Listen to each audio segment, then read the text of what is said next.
welcome to Conquering Cricut with Jodie, and we're going to do Cricut Design Space. So as you can see here, I've just quickly Googled Cricut Design Space. Make sure you get the correct one, and we are going to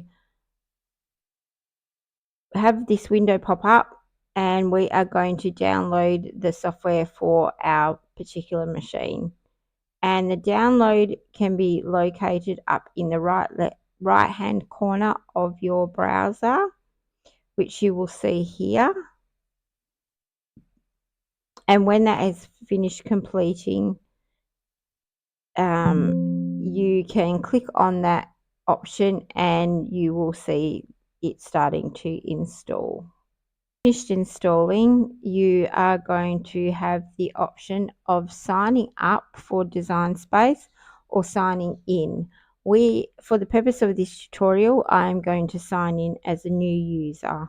So we are going to set up our Cricut ID, which we will have the option to do so with this window here.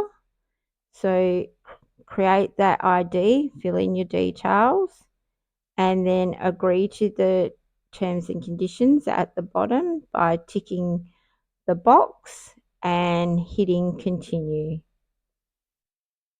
Once you've created that ID, it's going to say that you successfully signed in. And then you're going to have the option of setting up your machine. So we are just going to follow the prompts and connect our machine through following these instructions. I've connected mine via Bluetooth, but you do have the option to connect it via USB. That is now going to search for your machine via Bluetooth, and it shouldn't take too long.